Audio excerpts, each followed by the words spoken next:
عليكم ورحمة الله وبركاته. الحمد لله الذي نحمده ونستعينه ونستغفره ونؤمن به ونتوكل عليه ونعوذ بالله من شرور أنفسنا ومن سيئات أعمالنا. من يهده الله فلا مضل له ومن يضلل فلا هادي له. ونشهد أن لا إله إلا الله وحده لا شريك له.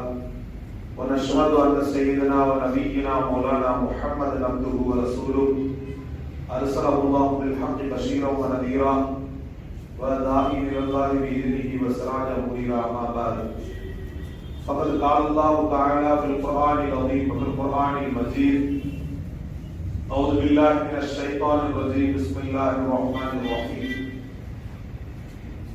إنا لله وإنا إليه راجعون. قال نبينا صلى الله عليه وسلم: الصبر عند الصدمة، أو كما قال عليه الصلاة والسلام. فقال عز وجل أيضا: إن مع العسر يسرا إن مع العسر يسرا. அளவற்ற அருளாளனும் நிகரற்ற அன்புடையவனுமாகிய எல்லாம் வல்ல அல்லாஹ்வின் திருப்பெயரை கொண்டு ஆரம்பம் செய்கின்றேன்.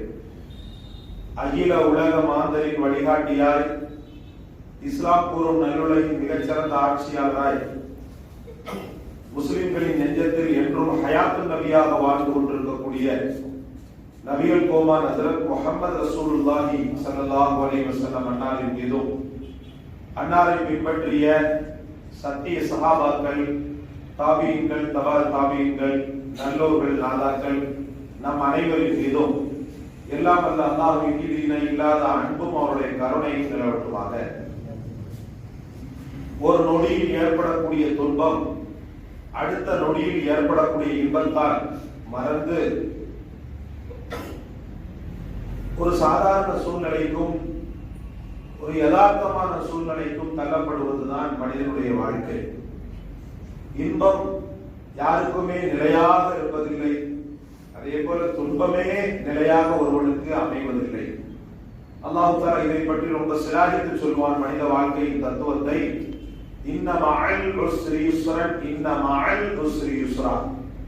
துன்பத்திற்கு பின் இன்பத்தையும் இன்பத்திற்கு பின் துன்பத்தையும் நாம் ஒரு சேர கடந்துதான் நிச்சயமாக அமைத்திருக்கிறோம் என்ற அந்த ஒரு வாசகமே மனித யதார்த்தத்தை புரிந்து கொள்ள முடியும் சகோதரர்களே. இந்த ஒரு வாசகத்தின் மூலமாகவே உயிரிழப்பு ஏற்படுகிறது. ஒரு வீட்டில் பெரிய துன்பம், துயரம், பிரிவாற்றாமையால் தோன்று போகக்கூடிய ஒரு சூழ்நிலை. திடீரென்று வந்த ஒரு குழந்தையுடைய பிறப்பால், ஒரு புது வரவால், ஒரு உறவால் ஏற்கனவே உள்ள அந்த துன்பம் இந்த வீட்டில் நடந்துச்சாண்டு சந்தேகிக்கக்கூடிய அளவுக்கு இந்த பிறப்பு, ஒரு குழந்தையின் பிறப்பு அந்த குடும்பத்தை திரும்ப இன்பத்தில் மீட்ட செய்கிறது. சாதாரணமான யதார்த்தமான சூழ்நிலைகளுக்கு அவர்களை கொண்டு செல்கிறது சகோதரர்களே. அதே போல பொருளாதாரத்தில் மிகுந்த நஷ்டத்தை சந்தித்த ஒருவன் மனம் நொந்து போய் குறுகி போய் செய்வதறியாது திகைக்கின்ற நேரத்தில் காலப்போக்கில் நல்ல ஊதியத்தோடு கூடிய ஒரு பணி அவனுக்கு வந்துவிட்டால், ஏற்கனவே பல லட்சங்களும் கோடிகளும் நஷ்டம் ஏற்பட்டிருக்கும் அல்லவா, அந்த நஷ்டத்தின் கவலை துளி கூட தெரியாத அளவுக்கு அந்த ஊதிய உயர்வுள்ள அந்த பணி அவனுக்கு பெரும் இன்பத்தை ஏற்படுத்தி விடுகிறது சகோதரர்களே. உதாரணமாக நான் சொல்ல வேண்டும் என்றால், பல அடிகளை பெற்ற பெருமானார் ஸல்லல்லாஹு அலைஹி வஸல்லம், ஒன்று ரெண்டு அடி அல்ல, அவருடைய வாழ்க்கையில் ரசூல் ஸல்லல்லாஹு அலைஹி வஸல்லம் அந்த வாழ்க்கையினுடைய பகுதியை நீங்க எடுத்துக்கிட்டீங்கன்னு சொன்னா, இரண்டும் கலந்துதான் அல்லாஹ் ரப்பல் ஆலமீன் அவங்களை வச்சிருப்பான். தாய் தகப்பன் இல்லாத ஒரு பிரிவை கொடுத்த இறைவன் அபூ தாலிப் என்ற ஒரு தாயுமானவரை அல்லாஹ் அவருக்கு கொடுத்தார். நன்றாக புரிந்து கொள்ள வேண்டும். அப்துல்லாவை அவர் கண்ணாலே பார்க்கவில்லை. நபிகள் நாயகம் ஸல்லல்லாஹு அலைஹி வஸல்லம் ஆமினாவை உணரக்கூடிய தருவாயில் ஆமினா இந்த உலகத்தை விட்டு பிரிகிறார். இப்படி துன்பத்தின் உச்சத்தில் இருந்த அந்த குழந்தையை அபூ தாலிப் என்ற தாயுமானவர் ஒரு ஆண் தாய் எடுத்து வளர்த்து ஆளாக்கி இந்த உலகத்தில் ஒரு மிகச்சிறந்த விற்பனராக அவர்களை வெளிச்சம் போட்டு காட்டுகின்ற வரைக்கும் அவர் ரூஹ் பிரியவில்லை. நன்றாக புரிந்து கொள்ள வேண்டும். அதனால் தாய் தந்தையின் அந்த பிரிவாற்றாமையின் வடு நபிகள் நாயகம் ஸல்லல்லாஹு அலைஹி வஸல்லம் உள்ளத்தில் ஏற்படாத வண்ணம் அந்த ரப்பு இந்த இன்பத்தை கொண்டு, அபூ தாலிப் என்ற இன்பத்தை கொண்டு அல்லாஹ் ரப்பல் ஆலமீன் அவர்களை மாற்றினார். அபூ தாலிபுடைய பிரிவுக்கு பிறகு துன்பத்தால், விரக்தியால், வேதனையால் துவண்டு போன்றிருந்த அந்த பெருமானார் ஸல்லல்லாஹு அலைஹி வஸல்லம் அவர்களை ஹதீஜா என்ற அந்த மனைவி என்ற அந்த பந்தத்தை விட மேலாக நாம் சொல்ல வேண்டுமாய் இந்த உலகத்தில் அத்தனை அடைக்கலத்தின் ஒட்டுமொத்த உருவம் என்று சொல்லலாம் அன்னை ஹதீஜா. அல்லாஹ் அக்பர். ஒரு பணக்கார பெண்ணுக்கு இப்படி ஒரு அன்பா என்று நம்மால் யோசித்து கூட பார்க்க முடியவில்லை. உலகத்தில் நாமும் பணக்காரர்களை சந்திக்கிறோம், வசதியான பெண்களை பார்க்கிறோம், பழகுகிறோம். ஒரு தூசி துருப்பு கூட எடுத்து போட மாட்டாரு. பார்த்துக்கலாம் இல்லையா? நான் உனக்கு செய்யணுமா அப்படின்னு கேட்பா. எல்லா பெண்களையும் நம்ம சொல்ல வரல, சில ஹதீஜாக்கள் இருக்கின்றன விதிவிலக்காக. ஆனால் பெரும்பாலும் பார்த்தீர்களானால் வசதி வாய்ப்பில் கிடைத்த பெண் என்ன செய்வாள்? கணவனுக்கு பணி செய்வதை கூட பாரமாக நினைப்பாள். கணவன் துன்பத்தில், பிணியில், நோயில் அவன் கிடந்து விட்டானே, ஆனால் அவனை பார்ப்பது என்பது பெரிய ஆச்சரியமான ஒரு பெரிய என்ன சொல்றது, ஒரு பெரிய பாரமாக ஆகிவிடும் சகோதரர்கள். ஆனால் அன்னை ஹதீஜா அவ்வளவு பெரிய கோடீஸ்வரியாக பிறந்தும் கூட ஹஜ்ரத் முஹம்மது ரசூலுல்லாஹ்வை கணவன் என்ற அந்த ரீதியையும் தாண்டி அவர்களை குழந்தையை கூட பார்த்தார். பெரிய ஆச்சரியமான விஷயம். இதை அல்லாஹ் தஆலா பெருமைப்பட சொல்வார் நபிக்கு. நீங்கள் அனாதையாக இருக்கும் போது அவன் அபூ தாலிபை கொண்டு ஆதரிக்கவில்லையா? பொருளாதாரம் இல்லாத போது பொருளாதாரத்தை ஹதீஜாவின் மூலமாக கொடுத்து உங்களை ஆதரிக்கவில்லையா என்று அல்லாஹ் ரப்பல் ஆலமீன் தன் நபியை பார்த்து கேட்பார். அதனால் எந்த காரணத்தை கொண்டு மனம் துயராதீர்கள் என்று அல்லாஹ் ரப்பல் ஆலமீன் சொல்வார். அப்ப அன்பிற்குரிய அல்லாஹ்வின் நல்லடியார்களே, ஹதீஜாவின் மறைவுக்கு பிறகு அல்லாஹ் தஆலா அப்படியே துன்பத்தை நிலைபெற்று வச்சிருந்தானா? இல்லை சகோதரர்களே. ஆயிஷாவின் மூலமாக, ஜுவேரியாவின் மூலமாக, ஸைனபின் மூலமாக, அல்லாஹ் அக்பர், உம்மு சல்மாவின் மூலமாக அல்லாஹ் தஆலா அள்ளி கொடுத்தார். இன்னும் சஹாபாக்களின் மூலமாக அள்ளி வாரி இறைத்தான். அதனால் துன்பத்திலே மட்டும்தான் ரசூல் நபிகள் நாயகம் ஸல்லல்லாஹு அலைஹி வஸல்லம் வாழ்ந்தார்கள் என்று இல்லை. ஏழ்மையில் பெருமானார் ஸல்லல்லாஹு அலைஹி வஸல்லம் வாழ்ந்தார்கள். துன்பத்தில் வாழ்ந்தார்களா? காலம் முழுக்க துன்பத்திலே இருந்தார்களா? நிச்சயமாக கிடையாது. எங்கேயாவது ஒரு இடத்துல ரசூலுல்லாஹி ஸல்லல்லாஹு அலைஹி வஸல்லம் இறைவா நான் துன்பப்படுகிறேன், வேதனைப்படுகிறேன் என்று பெருமானார் ஸல்லல்லாஹு அலைஹி வஸல்லம் அவர்கள் ஒரு கட்டத்திலாவது மக்களிடத்தில் சென்று புலம்பியிருந்தார். இறைவனிடத்தில் கூட தன்னுடைய இயலாமையை குறித்து புலம்பியது கிடையாது. தெரியுமா உங்களுக்கு? நபிகள் நாயகம் ஸல்லல்லாஹு அலைஹி வஸல்லம் தனக்கு இவ்வளவு சோதனைகளை தந்து விட்டாயே இறைவா என்று அந்த இறைவனை பார்த்து கூட அவர்கள் புலம்பியது கிடையாது. ஆனால் நாம் ஒரு சின்ன துரும்பு பட்டால் கூட உடனே துடித்து போகிறோம். அல்லாஹ் தஆலா ஒரு சிறந்த மந்திர வார்த்தையை நமக்கு கற்றுத் தந்திருக்க அந்த மந்திர வார்த்தையை புறமுதுகில் போட்டுவிட்டு அழைத்து கொண்டிருக்கிறோம் சகோதரர்களே. மிகச்சிறந்த இடிதாங்கி என்று எழுதியிருக்கிறேன். இன்னா லில்லாஹி வ இன்னா இலைஹி ராஜிஊன். ஆனால் பரிதாபம், சில மக்கள் அதை மௌத்துக்கென்ற பிக்சர் டெபாசிட் மாதிரி குத்தி வச்சுட்டாங்க. முடிஞ்சு போச்சு. ஆரம்ப காலகட்டத்தில் நாங்க ஓதுற காலத்துலலாம் ஒரு பையன் ஒருத்தர் மார்சால இருந்து ஓடிட்டாரு. அப்ப மார்சால இருந்து ஓடின உடனே அசத்து அந்த காலத்துல லெட்டர் தான், போஸ்ட் கார்டு தான். என்ன செஞ்சாங்கன்னு சொன்னா, அந்த வீட்டு முகவரிக்கு லெட்டர் போட்டு உங்க மகன் வந்து இங்க இருந்து அங்க வந்துட்டார், உங்க மகனை காணோம், என்னன்னு தெரியல, ஒருவேளை இங்க இருந்து அங்க வந்துட்டாருன்னு நினைக்கிற வீட்டு இன்னா இல்லைங்க ராஜு சொல்லி பிராக்கெட்ல போட்டு விட்டாங்க. அந்த குடும்பத்துல 4 பேர் வந்தாங்க சண்டை. எப்படி இன்னா இல்லை ராஜுன்ற வார்த்தை நீங்க போடலாம்? என் பிள்ளைய பார்த்து மகனோட தான் வந்தாங்க. உங்கள்கிட்ட இருந்து இந்த வார்த்தையை நாங்க எதிர்பார்க்கவே இல்லை. அல்லாஹ் சிரிப்பதா அழுவதா என்று தெரியவில்லை. அப்ப இன்னா லில்லாஹி வ இன்னா இலைஹி ராஜிஊனை சமூகம் எதற்கு பயன்படுத்துகிறது? வெறும் மௌத்துக்கு மட்டும் பயன்படுத்துகிறது. அப்படி இல்லை சகோதரர்களே. துன்பத்தில் ஆற்றாமையில் உழலக்கூடிய ஒருவன் அந்த துன்பம் வந்த நேரத்தில் இன்னா லில்லாஹிவை சொன்னானேயானால் நிச்சயமாக அல்லாஹ் சிறந்த பகரத்தை தருகிறான் என்பது நாயகத்தின் வாக்காக இருந்து கொண்டிருக்கிறது. பெருமானார் ஸல்லல்லாஹு அலைஹி வஸல்லம் வாக்காக இருந்து கொண்டிருக்கிறது. அதனால் அதை மறக்கலாமா?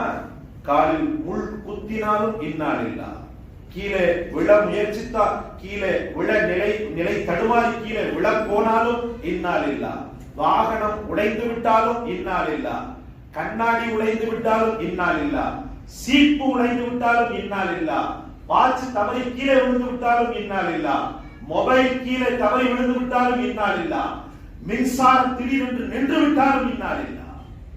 இப்படி சொல்லி பழக வேண்டும். இன்னா லில்லாஹ் வெறும் மௌத்துக்காக மட்டும் சொல்லப்பட்ட வார்த்தை அல்ல, மௌத்துக்காக மட்டும் உங்களுக்கு கற்பிக்கப்பட்ட வார்த்தை அல்ல சகோதரர்களே.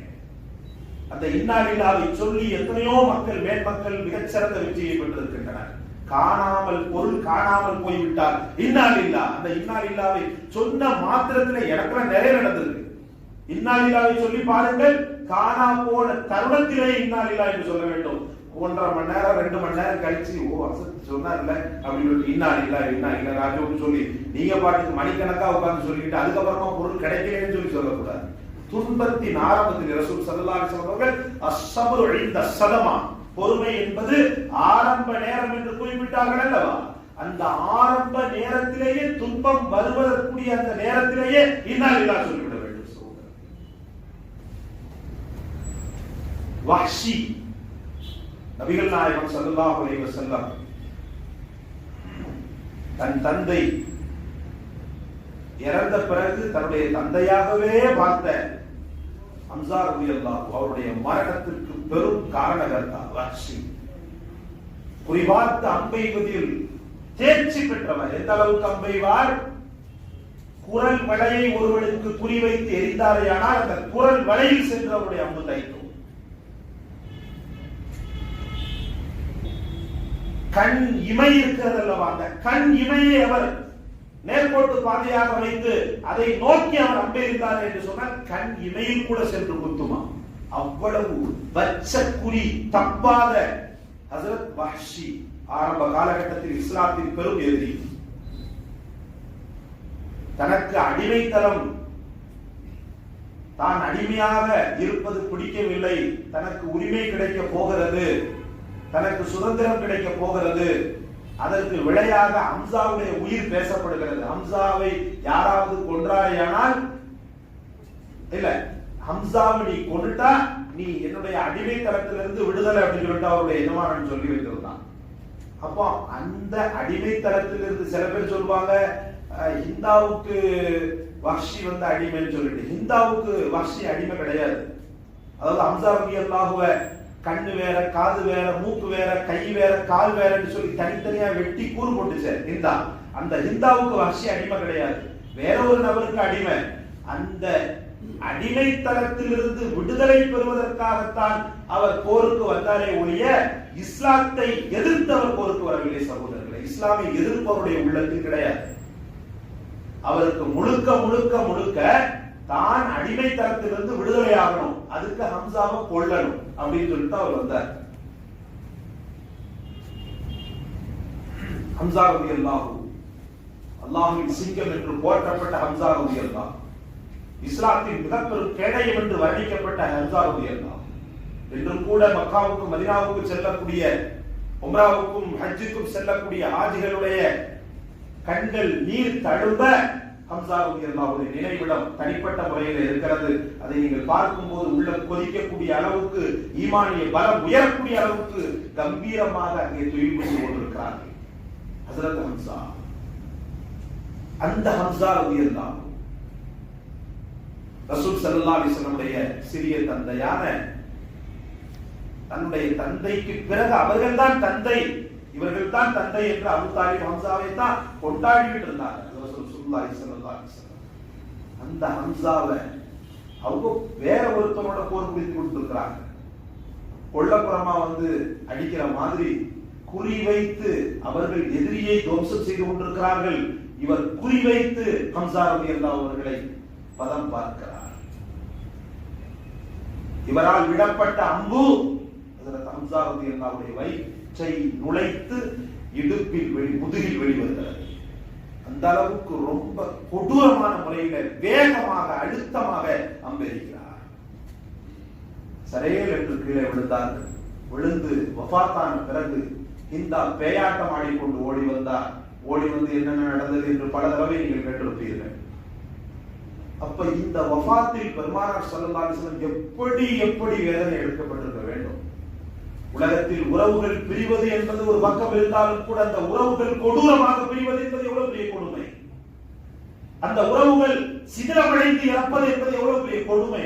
ஒரு சாதாரண விபத்தில் எனக்கு பிரியமானவர் வஃபாத்தாகி விட்டால் என் உள்ளம் துடிக்கிறதே, என் உள்ளம் கொதிக்கிறதே. ஒரு விபத்தில் வஃபாத்தான அந்த உடம்பை பார்த்து என் உள்ளம் நடுநடுக்கும் போது, ஒருவனால் கொலை செய்யப்படும் போது அதனுடைய பிரியமான உறவுகள் எந்த அளவுக்கு துடிக்கும். ரசூலுல்லாஹி ஸல்லல்லாஹு அலைஹி வஸல்லம் அவர்கள் சொல்வார்கள், இஸ்லாமிய வரலாற்றில் போர்க்களத்தில் ஒரு உயிரை இந்த அளவுக்கு சித்திரவதை பண்ணி கொள்றது அப்படின்னு சொன்னா அரபுலக வரலாற்றுல, இஸ்லாமிய வரலாற்றுல ஹம்ஸா ரலியல்லாஹு தான். வேற யாருமே இந்த மாதிரி கொல்லப்படலை. எப்படி துடிச்சு இதயம் துடிச்சிருக்கும்.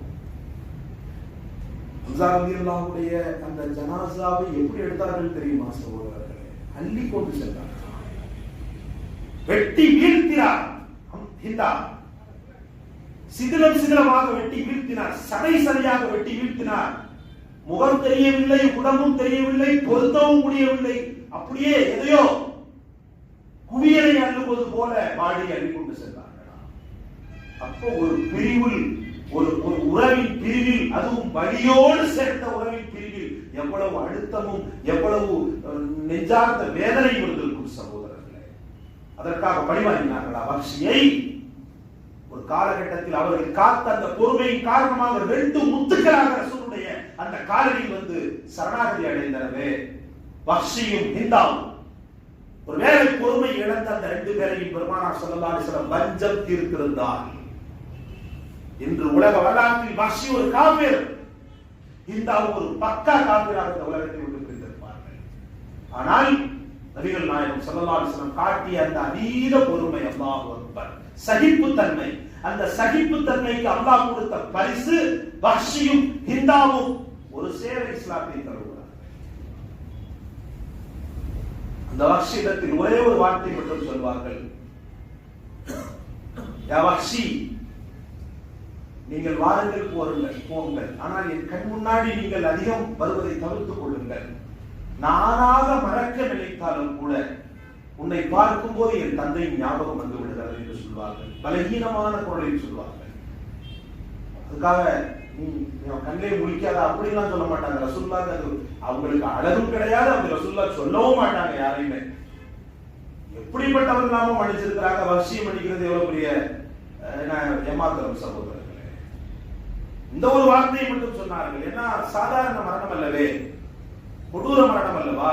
அதனால் சொன்னார்கள், உன்னை பார்க்கும் போது அந்த ஞாபகத்தை என்னால் கட்டுப்படுத்த முடியவில்லை என்று சொல்வார்கள்.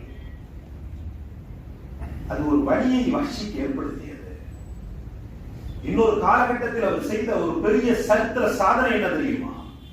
அவரே சொல்கிறார், நான் 2 கொலைகள் செய்தேன். 2 கொலைகளை செய்தேன். ஒன்று இஸ்லாத்திற்கு முன் விரோதமாக நான் இருக்கின்ற நேரத்தில் செய்த கொலை. இஸ்லாத்தினுடைய மாபெரும் தூணை நான் சாய்த்து விட்டேன். இஸ்லாத்தை கட்டி காத்த ஒரு சிங்கத்தை நான் கொலை செய்தேன். ஆனால் அதற்கு பிறகு என் ரப்பு என்னை கைவிடாமல் எனக்கு ஒரு வாய்ப்பளித்தால் இஸ்லாத்திற்கு பிறகு நான் ஒருவனை கொலை செய்தேன். அது இஸ்லாத்தின் மிகப்பெரும் எதிரியை கொலை செய்தேன். இஸ்லாத்திற்கு முன் இஸ்லாத்தின் தூணையே கொலை செய்தேன். இஸ்லாத்தின் சிங்கத்தையே கொலை செய்தேன். நான் இஸ்லாமான பிறகு, நான் முஸ்லிமான பிறகு இஸ்லாமிய பரம எதிரியை நான் கொலை செய்தேன். அவன் தான் முசைலமா. நபிகள் நாயகம் ஸல்லல்லாஹு அலைஹி வஸல்லம் காலகட்டத்திற்கு பிறகு, ஏன் ரசூலுடைய காலகட்டத்திலேயே சில நபர்கள் நானும் நபி என்று பொய்யான நபி வேஷத்தை போட்டுக் கொண்டு வந்தார்கள். நானும் நபிதான் என்று இதுல ரொம்ப ஹையஸ்ட் இவன் இந்த முசைலமா. இவனை கொன்ன பெருமை யாருக்கு இருக்கு? வஹ்ஷிக்கு. பிறவி பயனை அவர் அடைந்து விட்டார். செய்த குற்றத்திற்கு மிகச்சிறந்த பரிகாரத்தை அவர் அடைந்து விட்டார். செய்த குற்றத்திற்கு மிகச்சிறந்த பரிகாரத்தை அவர் அடைந்து விட்டார். சகோதரர்களே, இந்த வெற்றியை அல்லாஹ் தஆலா எதற்காக கொடுத்தான்? நபிகள் நாயகம் ஸல்லல்லாஹு அலைஹி வஸல்லம் அவர்கள் காட்டி தந்த அந்த பொறுமைக்காக அல்லாஹ். இந்த வெற்றியை நமக்கு தர மாட்டானா? எவ்வளவு பெரிய அந்த ஒரு சூழ்நிலையிலும் நம்மால் மனம் தளராமல் வாழக்கூடிய அந்த பக்குவத்தை பார்க்கக்கூடிய இறைவன் நிச்சய வெற்றியை நமக்கு தருவான். சகோதரர்களே, அல்லாஹ் பொறுமையாளர்களோடு தான் இருக்கிறான்.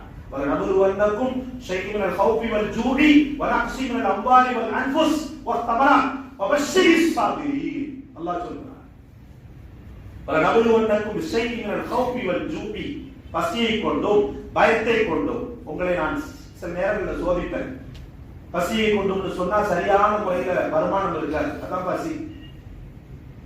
பயத்தை கொண்டு சொன்னா அடுத்து எதிர்காலத்தை பற்றி உள்ள பயம். அடுத்து நான் என்ன செய்ய போறேன்னு தெரியலையே, ஏது செய்ய போறேன்னு தெரியலையே, இப்படி இழப்பாகி போச்சு, அப்படி ஆயிடுச்சு, இப்படி ஆயிடுச்சுன்னு சொல்லி சில சில சோதனைகளை நான் உங்களுக்கு தருவேன். பொருட்களில், கனி வர்க்கங்களில் சில நேரத்துல பயிர் வெள்ளாம போட்டிருப்பாங்க, அறுவடை செய்யற நேரத்துல ஒண்ணுமே இல்லாம போயிடும், அத்தனை நாசமா போய் அழுகி போயிடும். அதான் அல்லாஹ் சொல்றான், அவர் தவறா பலன்களில் கூட சில நேரத்துல சோதனை ஏற்படுத்தி உங்களுடைய கனிவர்க்கங்களில் சோதனை ஏற்படுத்துவேன், செல்வங்களில் சோதனை ஏற்படுத்துவேன். ஆனா ஒன்றை நீங்கள் புரிந்து கொள்ள வேண்டும், அபஷ்ஷிரி சாபிரி, பொறுமையாளிகளுக்கு மட்டும்தான் சுபம் இருக்கிறது, பொறுமையாளிகளுக்கு மட்டும்தான் வெற்றி இருக்கிறது என்று அல்லாஹ் ரப்பல் ஆலமீன் சொல்றான். அதனால் இன்னால் இல்லாத எந்த காரணத்தை கொண்டும் கைவிடக்கூடாது. அது ஒரு இடிதாங்கி என்று சொல்வது எந்த விதமான மாற்று கருத்துக்கு விடவில்லை. எப்படி ஒரு பெரும் உயர்ந்த கட்டடத்தை தகர்த்தெறிவதற்கு இடி நோக்கி வரும்போது அதில் பொருத்தப்பட்ட இடிதாங்கி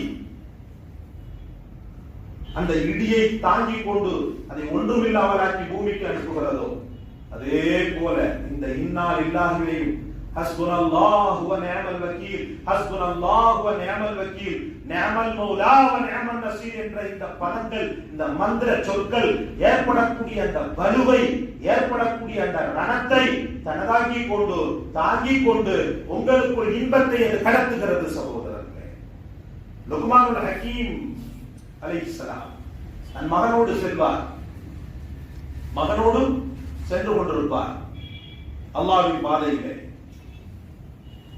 சூரத்து லுக்மான் எடுத்து பார்த்தீர்களானால் அவர்களை பற்றி அல்லாஹ் தஆலா பெருமைப்பட சொல்வார். சூரா லுக்மான் என்று ஒரு அவர்கள் பெயரிலேயே ஒரு சூரா இருக்கிறது.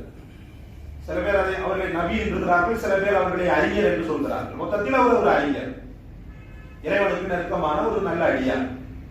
மகனோடு சென்று கொண்டிருக்கிறார். மகனோடு செல்கையிலே ஒரு முக்கியமான ஒரு வேலைக்காக அந்த ஊருக்கு 2 பேரும் போறாங்க. போற நேரத்துல கால்ல சரியான முள்ளு இறங்கிடுது மகளுக்கு. அப்படியே அழுதுகிட்டே கீழே உட்கார்ந்துறாரு. வாப்பா, என்னால நடக்க முடியாது வாப்பா, தாங்கவே முடியல வாப்பா, ரணமாயி போய் கிடக்குது வாப்பா, பெரிய முள்ளு ஏறிடுச்சு வாப்பான்னு சொல்லி கடைசியில் அந்த முள்ளெல்லாம் எடுத்து போட்டுட்டு, அன்பு மகனே பொறுமை செய், இன்ஷா அல்லாஹ் நம்ம நாளைக்கு பயணத்தை தொடருவோம்னு சொல்லி அல்லாஹ்வை எந்த காரணத்தை கொண்டு நிந்திச்சிடாத, இன்னா லில்லாஹோடு அந்த வார்த்தையோடு அல்லாஹ்வை பொருந்திக் கொள் என்று அவருக்கு உபதேசம் செய்கிறார்கள் லுக்மான். அதற்கு பிறகு என்ன நடந்தது தெரியுமா? அடுத்த நாள் அவர்கள் சென்ற அந்த ஊர், எந்த ஊரை நோக்கி அவர்கள் சென்றார்களோ அந்த ஊருக்கு சென்று பார்க்கும்போது பூகம்பத்தால் அந்த பகுதியே அழிந்து போய் கிடக்கிறது. யாரும் இல்லை இந்த இடத்துல, பூகம்பத்தால் அழிந்து போய் கிடக்கிறது. அப்போதான் சொன்னார், மகனே, நாம் காட்டிய ஒரு சின்ன அந்த முள் தைப்புக்கு காட்டிய அந்த பொறுமை நம்முடைய உயிரை காப்பாற்றி இருக்கிறது மகனே. பெரும் பூகம்பத்தில் ஒருவேளை நாம் நேற்றைய தினத்திலேயே வந்திருந்தால் அழிந்து போயிருப்போம். பொறுமையோடு அல்லாஹ்விடத்தில் நாம் கேட்ட அந்த துஆ அங்கே நம்மை தங்க வைத்து விட்டது, நம் உயிரை காப்பாற்றி விட்டது. அந்த இன்னாலில்லா நம்மை பெரும் அளவுக்கு காப்பாற்றி விட்டது என்று சொல்வார்கள். அதே போலதான் சகோதரர்களே, பெரும் துன்பங்களும் பெரும் வேதனைகளும் ஆர்ப்பரித்து நம்மை அலைக்கழிக்க நினைக்கின்ற நேரத்தில் நாம் சொல்லக்கூடிய இந்த ஒரு மந்திர சொல் நம்மை காக்கக்கூடிய பெரும் ஆபத்தாண்டவனாக இருந்து கொண்டிருக்கிறது. அல்லாஹ் உங்களுக்கும் எனக்கும் சகிப்பு தன்மையையும் உயர்மட்ட பொறுமையையும் அதோடு கூடி இன்னாலில்லாஹ் என்ற அந்த வார்த்தையை வாழ்க்கையின் வார்த்தையாகவும் அல்லாஹ் ஆக்கி அருள் புரிவார். புரிவானாக. வாஹிரு தாவானா அல்ஹம்துலில்லாஹி ரப்பில் ஆலமீன். அஸ்ஸலாமு அலைக்கும் வரஹ்மத்துல்லாஹி வபரகாத்துஹு.